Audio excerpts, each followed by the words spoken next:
The second Trump White House era is underway.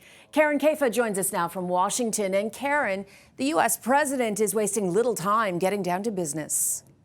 Yeah, and he's getting some help, Cynthia, from Capitol Hill. Both Republican-led chambers of the U.S. Congress are already at work on some of President Trump's top priorities, including his cabinet nominees and action on immigration.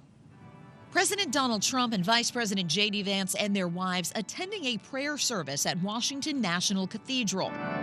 The day after Trump signed dozens of executive actions to jumpstart his second presidential term. I'm ready.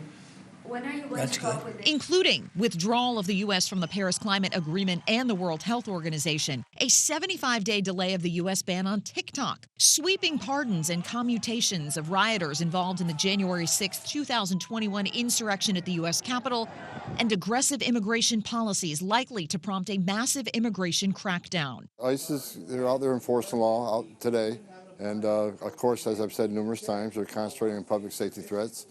That'll be our priority right out of the gates. On Tuesday, congressional Republican leaders headed to the White House to chart a course for other agenda items. Meanwhile, the U.S. Senate continues to work on getting key Trump cabinet nominees to the floor. In the coming days, the Senate will hold additional votes on the president's national security team. Secretary of State Marco Rubio was the first to receive approval. I, Marco Rubio, do solemnly swear.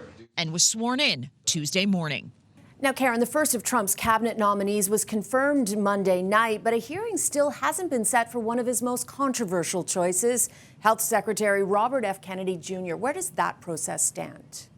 Well, if you hear from Senate Republican leaders who are shepherding these nominees through the process, they will tell you that the priority right now is to get President Trump's nominees for areas like Homeland Security, national security, and defense in place before they move on to the rest of the list. There's also a lot of behind-the-scenes maneuvering that happens with these nominees. So we've seen that Robert F. Kennedy Jr. has been making the rounds on Capitol Hill to meet individually with senators.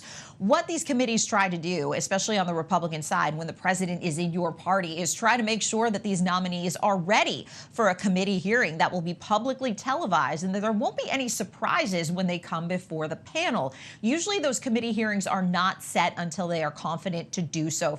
All right, Karin, thank you. And that is CNN's Karin Caifa in Washington.